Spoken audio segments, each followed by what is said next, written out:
여러분이 하나님의 관점이 무엇인지를 오늘 말씀을 통해서 잘 따라가셔야 합니다. 이 하나님의 관점을 잘 따라가면 실패의 본질적인 이유가 이것 때문이로구나 라는 것을 발견하게 돼요. 이스라엘의 실패가 이것 때문에 일어났구나. 우리 인생의 실패도 이것 때문에 일어날 수 있구나. 또 한편으로 보면 실패한 자리에서 다시 일어나게 되는데 이것 때문에 실패한 자리에서 다시 일어날 수 있게 되는구나. 이스라엘이 그렇게 일어나는 것처럼 우리 인생도 실패하고 넘어졌을 때 이것 한 가지만 되면 우리가 일어나는 자가 될 수 있겠구나 라는 것을 여러분이 보게 되는 거예요. 오늘 여러분 안에서 마음은 확 열려가지고 이 놀라운 진리를 발견하는 시간이 되기를 주의 이름으로 축원합니다. 6절 말씀을 보십시오. 여호수아가 옷을 찢고 이스라엘 장로들과 함께 여호와의 궤 앞에서 땅에 엎드려 머리에 티끌을 뒤집어 쓰고 저물도록 있었다 이렇게 표현하고 있죠. 얼마나 비통한 마음인가, 얼마나 괴로운 심정인가, 이거를 지금 표현하는 장면입니다. 머리에 티끌을 뒤집어 썼다, 옷을 찢었다. 너무나 비통하다는 거죠. 티끌을 뒤집어 썼다 그랬는데 히브리 말로는 아파르라는 말을 썼습니다. 아파르라는 단어는 우리 모두에게 굉장히 익숙한 단어예요. 왜냐하면 인간은 아파르로 지어진 존재이기 때문입니다. 하나님께서 우리 에덴 동산에서 사람을 지으셨다라고 창세기에 말씀하고 있는데 그 동산에서 사람을 지을 때 사람들이 흙으로 사람을 지었다 이렇게 표현하죠. 그런데 원문으로는 흙으로 지었다가 아니에요. 아파르민 아다마, 그 땅의 티끌로 사람을 지었다 이렇게 되어 있다 그랬지요. 티끌, 즉 먼지로 사람을 지으셨다라는 거예요. 우리는 본래 먼지 같은 존재예요. 흙보다도 훨씬 더 못한 그런 먼지 같은 존재에 하나님이 창조의 섭리를 일으키셔서 우리를 사람 되게 하셨다는 거 아닙니까? 그런데 어떻든 내 머리에 그런 티끌, 아파르를 뒤집어 썼다는 것은 하나님 나는 아파르 같은 존재입니다. 즉 하나님 나는 먼지 같은 존재입니다. 나는 티끌 같은 존재입니다. 그거를 고백하는 거죠. 왜 이런 고백을 하게 되었느냐? 왜 이런 고백을 하게 되었냐면 전투에서 패배했기 때문에 그 고백이 나와요. 그렇게까지 옷을 찢으며 티끌을 머리에 뒤집어 쓰고 하나님 앞에 엎드렸던 이유가 뭐냐? 전투에서 실패했기 때문에, 패배했기 때문이라는 것입니다. 그래서 비통한 심정으로 하나님께 말을 하는 거예요. 7절 말씀을 보면 말씀이 이렇게 나가죠. 하나님, 우리 슬픕니다. 하나님께서 우리 아모리 백성에게 멸절시키려고 이 싸움을 붙이신 겁니까? 하나님, 우리가 차라리 요단강을 건너지 않고 저 요단 동편 땅에서 살았으면 더 좋을 뻔했습니다. 그 이야기를 하는 거예요. 그러면서 8절 이하에서 이렇게 말씀합니다. 하나님, 우리가 패했으니 제가 어떻게 변명하겠습니까? 하나님은 하나님 추락한 그 영광, 하나님 추락한 명성을 어떻게 지킬 수 있습니까? 그 얘기를 하는 거예요. 그게 말씀의 맥락이죠. 자, 여러분 보세요. 전투에서 패배하고 났으니 하나님 내가 전투의 지휘관으로서 어떻게 백성들에게 면이 섭니까? 그걸 이야기한 거예요. 세상 말로 이야기하면. 지도자가 돼가지고 백성들을 전쟁터에 이렇게 끌고 가서 함께 싸움을 일으켰는데 그 싸움에서 승리한 것이 아니라 패배했다는 것입니다. 하나님 나는 이스라엘 군대의 장관인데 내가 주도한 싸움, 내가 지휘한 싸움에서 패배했습니다. 그러니까 세상 말로다가 면이 안 섭니다. 하나님 내가 이 사람들에게 어떻게 뭐라고 변명하겠습니까? 하나님은 명성이 추락했습니다. 하나님 추락한 명성은 어떻게 다시 되살릴 겁니까? 그런 이야기를 해요. 그런데 그때에 하나님 말씀하시는 것을 보면 여호수아의 생각과 너무 달라요. 10절 말씀을 보십시오. 여호와께서 여호수아에게 이르시되 일어나라 어찌하여 이렇게 엎드렸느냐 이렇게 말씀해요. 일어나라 어찌하여 이렇게 엎드려 있느냐 이게 반전입니다. 사람의 생각과 하나님의 생각이 다르다라는 것을 말씀하려는 의도성이 있습니다. 하나님이 일어나라 라고 하신 이유가 있어요. 지금 엎드려 있지요. 일어나라. 그 이유가 뭐냐? 그 이유가 그 다음 나오는 구절에 설명되고 있어요. 그 설명을 한 단어로 요약하면 회개예요. 회개. 여러분 11절을 다시 보십시오. 이스라엘이 언약을 어기고 범죄했다는 겁니다. 그래서 12절에서 뭐라 그러냐면 그러므로 이스라엘 자손들이 그들의 원수 앞에 능히 맞서지 못하고 그 앞에서 돌아섰다 이렇게 표현하고 있단 말이에요. 그들과 맞서지 못했다. 즉 원수들과 맞서지 못했다. 그랬는데 히브리 말로는 라쿰 리프네, 라쿰 리프네. 리프네 그러면 뭐 앞에서, 라쿰 그러면 서 있는다 이런 뜻이거든요. 쿰이라는 단어가 일어선다는 뜻이잖아요. 쿰. 여러분 잘 아시죠? 달리다 쿰. 아이야 일어나라. 이거죠. 그러면 라쿰 리프네 그러면 누구 앞에서 똑바로 서 있는다 이런 뜻이에요. 요거를 조금 확장해서 말하면 누구 앞에서 똑바로 서 있는다는 건 다르게 말하면 당당하게 서 있는다 이런 뜻이죠. 여러분 사람들 앞에 딱 섰는데 어떤 사람이 주눅이 들어서 서 있단 말이에요. 그러면 똑바로 서라. 즉 다르게 말하면 당당하게 서라. 그런 뜻이죠. 이게 라쿰 리프네 당당하게 서는 건데 이스라엘 백성들이 원수들 앞에 라쿰 리프네 못했다는 거예요. 즉 당당하게 서지 못했다는 것이죠. 왜 이스라엘 백성들이 원수들 그 대적들 앞에 당당하게 서지 못했느냐. 이스라엘이 죄가 없으면 당당하게 설 수 있는데 이스라엘이 죄가 있어요. 이스라엘 백성들 보니까 이방 사람들하고 똑같은 죄인의 모습인 것입니다. 그러니까 죄인도 죄인이 서 있으니까 당당하게 서 있지 못하다는 것입니다. 그 얘기를 하는 것이거든요. 하나님께서 너네들 있잖아. 이방 사람들하고 똑같은 존재야. 똑같이 범죄한 사람들이야. 그래서 너네들이 원수들 대적들 앞에 당당하게 서지 못하고 있는 거야. 그 얘기를 한 거죠. 그래서 하나님께서 뭐라 그래요? 이렇게 범죄한 사람들, 이방 사람들과 똑같이 범죄한 사람들에게 가장 필요한 거 먼저 하라는 거예요. 여러분, 범죄한 사람에게 가장 필요한 거, 가장 우선적으로 이루어져야 되는 거, 그게 뭐냐? 그게 회개라는 거죠, 회개. 그러니까 13절 말씀에서 이렇게 나갑니다. 너는 일어나서 백성을 거룩하게 하여 이르기를 너희는 내일을 위하여 스스로 거룩하게 하라. 말씀이 이렇게 나가요. 하나님이 지금 거룩을 명령하셨다는 겁니다, 거룩. 그리고 그 거룩을 위해서 죄를 진멸하라. 그렇게 말씀하거든요. 그 다음에 이어지는 스토리를 보면 이스라엘 백성들이 자기들 진영 안에서 아간이라는 범죄자를 찾아냅니다. 제비뽑기를 통해서. 그래서 그 아간을 심판하죠. 아간을 돌로 쳐서 죽여요. 그리고 아간이 훔쳤던 물건들 다 어떻게 하느냐? 불로 태워버린단 말이에요. 여러분, 이 대목에서 우리가 주목해야 되는 게 있습니다. 여기서 여러분은 하나님의 관심과 사람의 관심이 정확하게 보이시는가요? 사람의 관심은 무엇에 있습니까, 여러분? 사람의 관심은 뭐에 있습니까? 승리에 있습니다.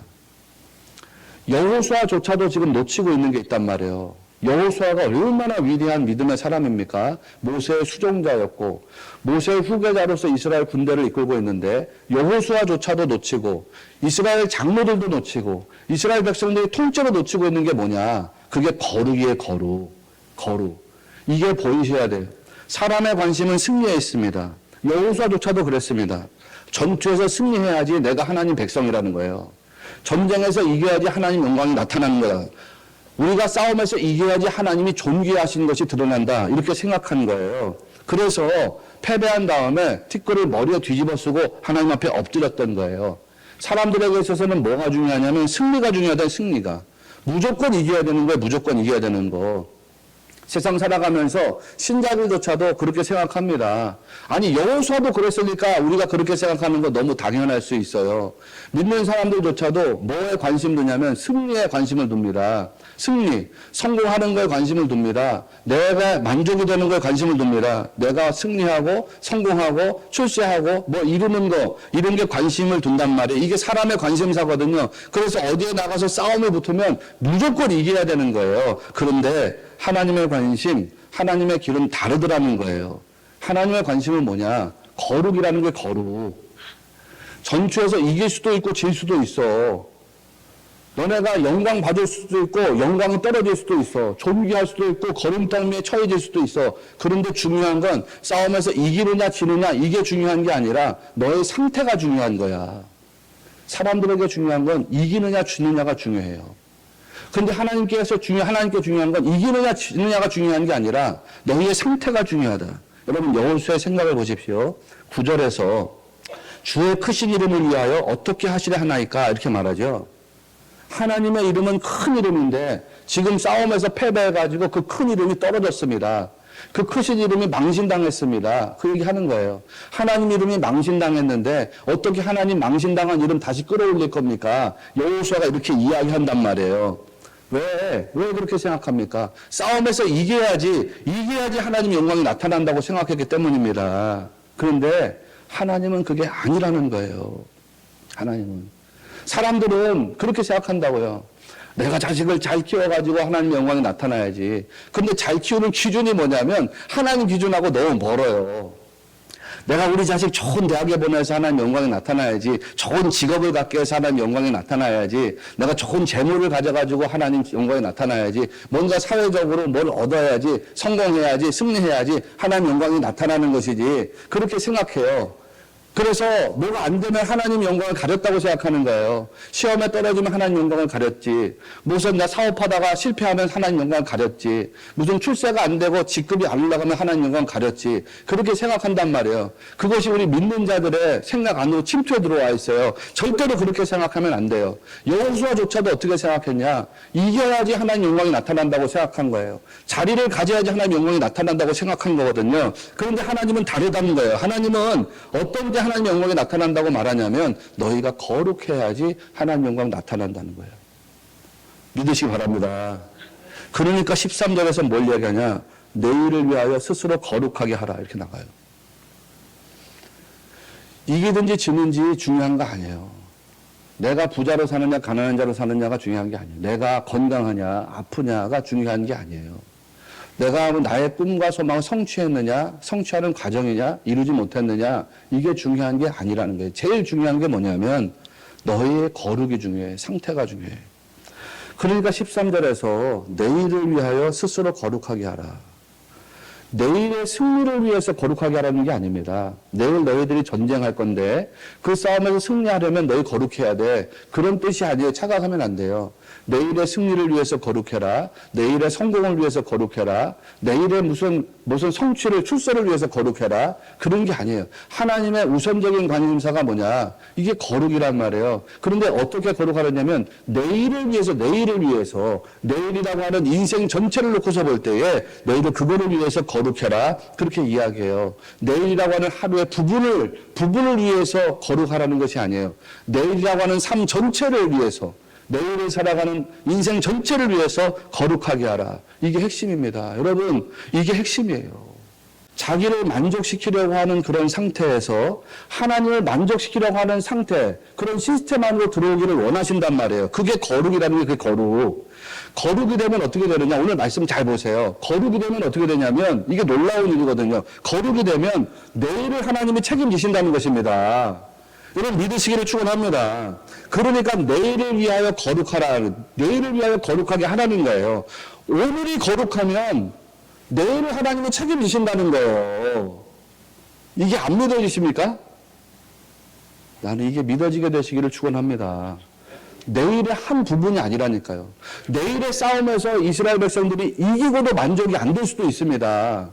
여러분 전쟁에서 이기고도 만족이 안 되는 경우를 봤잖아요. 영화나 드라마에서.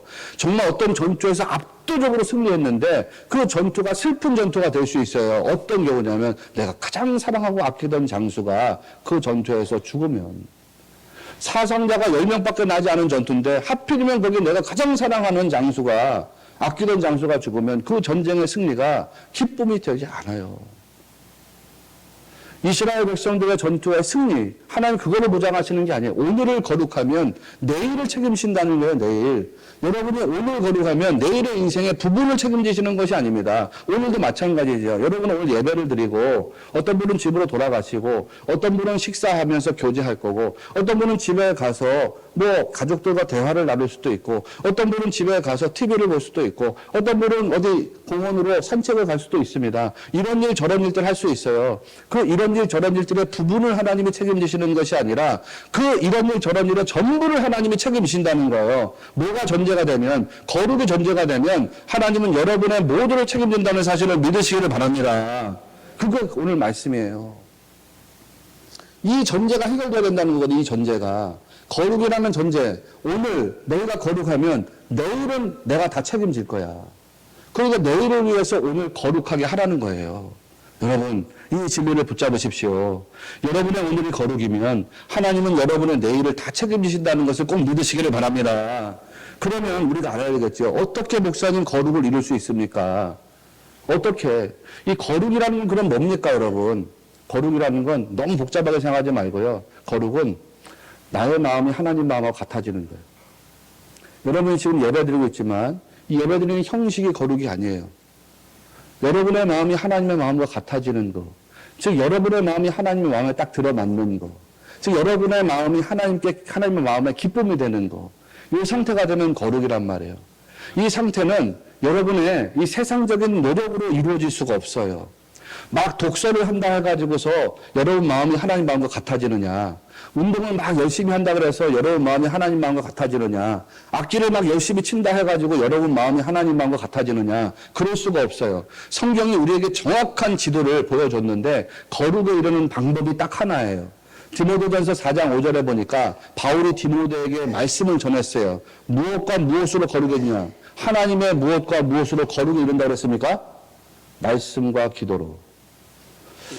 하나님의 말씀과 기도로 너희가 거룩에 이른다. 그러니까 거룩에 도달하는 것, 즉 내 마음이 하나님의 마음과 같아지기 위한 방법은 하나님 말씀과 기도 외에는 방법이 없는 거예요. 그래서 여러분이 다르게 말하면 하나님 말씀을 묵상하고 이 말씀을 의지하고 이 말씀에 의지해서 기도할 때에 여러분의 마음은 하나님의 마음과 같아지는 자가 된다는 사실을 꼭 믿으시기를 바랍니다. 그게 거룩이에요. 그러면 여러분 하나님이 인생을 책임진다는 거 아닙니까? 여러분 생각해 보면 그래요. 이스라엘 백성이 출애굽하고 광야로 갔을 때 얼마나 많은 문제와 만났습니까? 먹을 양식도 없어요. 마실 물도 없어요. 처음 일어났던 문제는 홍해가 가로막고 있었던 사건이었습니다. 홍해를 건너고 났더니 마실 물이 없어요. 먹을 양식이 떨어졌어요. 하나님 먹을 양식 마실 물을 줬더니 광야가 메마른 광야. 거기 수많은 대적들이 나타나가지고 이스라엘 백성들을 공격해 들어오는 거예요. 앞에서 치고 뒤에서 치고. 아말렉 족속들 같은 경우는 뒤치기를 하잖아요. 뒤에 낙오되어 있는 떨어져 있는 어린아이들, 노약자들. 그러니까 하나님이 화가 나셔가지고 내가 너네들 다 진멸하겠어 이렇게 나가지 않습니까? 그런데 어찌 보면 광야 인생이 문제덩어리라고 생각해 볼 수 있겠지요. 이것도 없고 저것도 없는. 그런데 성경 말씀이 우리에게 알려주는 진리가 뭡니까? 하나님께서 여러분에게 깨닫게 하시는 진리가 뭡니까? 문제가 많은 것 같이 보이는데 진짜 문제는 뭐라는 거예요? 진짜 문제는 몇 가지라는 거예요. 진짜 문제는 하나라는 거예요. 진짜 문제. 진짜 문제는 딱 하나예요. 하나. 물이 없는 게 문제가 아니에요. 양식이 없는 게 문제가 아니에요. 홍해가 가로막고 있는 게 문제가 아니고 메마른 광야가 문제가 아니에요. 대적들이 나타나가지고 이스라엘과 싸우는 게 문제가 아니에요. 문제가 딱 하나인데 뭐냐면 이스라엘 백성의 마음 하나가 문제예요. 믿음이 문제예요. 어떤 문제를 만났어도 이스라엘 백성의 마음이 하나님 마음과 같아지면 어떻게 됩니까? 물이 생겨요. 하나님 마음과 이스라엘 백성 마음이 같아지니까 양식이 떨어져요. 하나님 마음과 이스라엘 백성 마음이 같아지니까 홍해가 열려 마른 땅이 돼요. 하나님 마음과 이스라엘 백성 마음이 같아지니까 대적들이 다 진멸당해요. 이스라엘 백성의 마음이 하나님 마음과 맞았을 때는 어떤 문제도 다 하나님이 이기고 넘어가게 하시더라는 것입니다. 하나님 마음과 맞으면 문제가 아닌 거예요. 하나님 마음과 맞지 않으면 문제인 거고. 여러분, 하나님과 마음이 맞아서 인생이 해결된다. 하나님과 내 마음이 맞아지기만 하면 내가 씨름하고 고민하고 있는 인생의 문제는 저절로 풀려지게 돼 있다. 하나님 마음과 내 마음이 맞아 떨어지기만 하면 여러분이 고민하고 있던 어떤 것도 하나님께서 해결해 주신다. 이 믿음을 꼭 가지게 되시기를 주의 이름으로 축원합니다. 성경에서 무조건 승리하면 떠오르는 인물이 누구예요? 다윗이죠, 다윗. 하나님 다윗이 어디를 가든지 다 이기게 하신다는 거 아닙니까? 그런데 어떻게 다윗이 싸우기만 하면 이기는 자가 됐어요?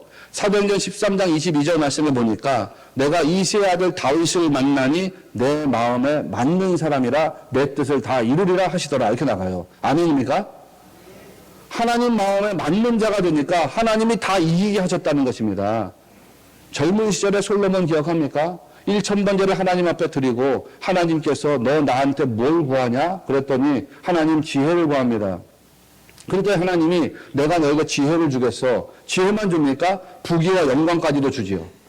솔로몬 자기가 기도한 것 이상으로 응답을 받아요. 지혜와 부귀와 영광까지 하나님이 다 덤으로 주시는 거 아닙니까? 어떻게 하나님께서 솔로몬의 기도에 그렇게 기가 막히게 응답하셨냐 말이에요. 그 이유가 뭐예요? 열왕기상 3장 10절에 나오죠. 솔로몬이 이것을 구하매 그 말씀이 하나님의 마음에 든지라. 아멘입니까? 솔로몬이 기도했는데 하나님 마음에 들었다는 거예요. 다윗이 하나님의 마음에 합한 자, 하나님의 마음에 든 자가 되었더니 싸움마다 승리합니다. 솔로몬이 하나님 마음에 들은 자가 되었더니 기도가 응답되더라는 거예요. 내 마음이 하나님 마음과 같아지니까 싸움에서 이기는 자가 되고, 내 마음이 하나님 마음과 같아지니까 기도 응답의 열매가 맺혀지게 되더라는 거 아닙니까? 여러분 인생에 많은 문제가 혹시 있습니까? 그런데 어떤 문제가 있어요. 뭐가 답답해. 인생이 안 풀리는 것 같고. 뭐가 문제냐? 가난이 문제고, 건강이 문제고, 아니면 관계가 문제고, 아니 뭐가 문제든지 간에 내 인생 참 왜 이렇게 문제가 많을까라고 생각될 때 그 문제의 근본이 어디에 있는지를 발견할 줄 아는 성도가 되시기를 바랍니다. 문제가 아니라는 거예요. 현상이 문제가 아니에요. 정말 문제는 어디에 있느냐? 내 마음이 하나님의 마음과 같아지지 않으면 문제라는 거예요. 어려운 시험이 왜 인생의 문제가 됩니까? 여러분, 학생들은 학교 다니면서 시험 보고 어른들은 인생을 살아가면서 노상 시험에 빠지는데 어려운 시험이 인생에 왜 문제가 되냔 말이에요. 그 어려운 시험에서 내가 떨어지고 나의 인생이 힘들어지고 내 인생 잘 살지 못할까, 그게 염려되고 두려우니까 문제인 거 아닙니까? 그런데 그런 게 문제가 아니라는 거예요. 정말 핵심은 뭐냐? 나의 마음이 하나님의 마음과 같아지면 된다는 거예요. 나의 마음이 하나님 마음과 같아지지 않으면 안 되고 같아지면 된다는 거예요. 나의 마음이 하나님의 마음과 같아지면 다 해결된다는 거. 이 신앙의 진리, 말씀의 진리거든요. 여러분 인생의 문제를 뭐 해결받아야 될 게 있습니까? 뭔가 뭐 해결돼야 되고, 뭔가 풀려야 되고, 뭔가 마음이 좀 시원하게 돼야 되고, 뭐 그런 문제들이 있습니까? 여호수아와 이스라엘 백성들이 바로 그런 문제를 붙잡고 씨름한 겁니다. 인생의 문제, 전쟁이라고 하는 문제를 붙잡고 씨름한 거거든요. 우리는 이 씨름에서 하나님, 우리가 이 문제에서 패배했습니다. 이 전투에서 패배했습니다. 어떻게 하면 좋겠습니까? 하나님, 우리를 제발 좀 이기게 해주세요. 그 문제를 붙잡고 씨름했던 거거든요. 그런데 하나님은 말씀하시는 거예요. 너 인생의 문제를 붙잡고 씨름하지 마. 거룩이라는 걸 붙잡고 씨름해. 거룩이라고 하는 거, 거룩의 문제를 붙잡고 씨름해라. 너가 거룩을 위해서 붙잡고 씨름해. 그래서 너가 나의 마음과 같아지기만 하라는 거. 뭘 통해서? 하나님 말씀과 기도를 통해서. 우리는 다 연약하다는 걸 알고 있습니다. 저도 연약하고 여러분도 연약해요. 그러나 우리 안에는 그리스도 예수님이 계시다는 것을 믿어야 됩니다. 고린도서 4장 7절에서 바울이 말했어요. 우리가 이 보배를 질그릇에 가졌으니 이는 심히 큰 능력은 하나님께 있고 우리에게 있지 아니함을 알게 하려 함이라. 우리는 질그릇처럼 연약해요. 그러나 우리 안에는 보배로운 예수님이 계시다는 것을 믿어야 됩니다. 그 예수님이 통로가 되어가지고 하나님의 능력을 여러분들 하여금 사용하게 하신다는 거예요. 그 예수님이 통로가 돼가지고 하나님의 지혜와 힘과 명철을 여러분으로 하여금 사용하게 하신다는 거예요. 그러니까 믿어야 돼요. 오늘 여호수아에게 거룩을 명령하신 하나님, 그 말씀을 여러분 꼭 붙잡게 되시기를 축원합니다. 거룩이 먼저입니다. 즉 여러분의 마음이 하나님의 마음과 같아지는 것이 먼저입니다. 그러면 역사가 일어나는 거예요. 여러분 안에 계신 주 예수 그리스도를 통하여서 하나님의 능력과 권세, 힘과 지혜와 명철을 여러분의 것들에 사용하도록 하나님이 역사하신다는 것입니다. 그리고 우리가 집중해야 될 인생의 문제들은 어떤 것이든지 간에 내가 가지고 있는 문제와 씨름하는 것이 아닙니다. 살다 보면 그럴 때가 있잖아요. 태산 같은 문제하고 부딪혀가지고 이 문제를 어떻게 넘어갈까라고 고민할 때가 있단 말이에요. 근데 인간이라는 게 너무 연약해서 태산 같은 문제를 만나면 내 마음이 겨자씨만큼 쪼그라들어요. 근데 여러분 말씀과 기도를 통해서 하나님의 마음과 같아지면 믿음으로 세상을 보고 믿음으로 문제를 대하게 돼요. 내 마음이 하나님 마음과 같아지면 겨자씨 같던 마음이 태산처럼 커지게 돼요. 여러분 마음이 태산처럼 커지게 되면 인생의 태산처럼 커 보이던 문제가 겨자씨만하게 보이는 거예요. 그래서 하나님이 넘어가게 해요. 이기게 하신다고. 여러분 이 진리를 붙잡고 하나님 앞에서 가장 먼저 거룩, 내 마음이 하나님의 마음과 같아지기를 사모하고 그 인생을 살아가시는 복된 성도가 되시기를 주님의 이름으로 축원합니다.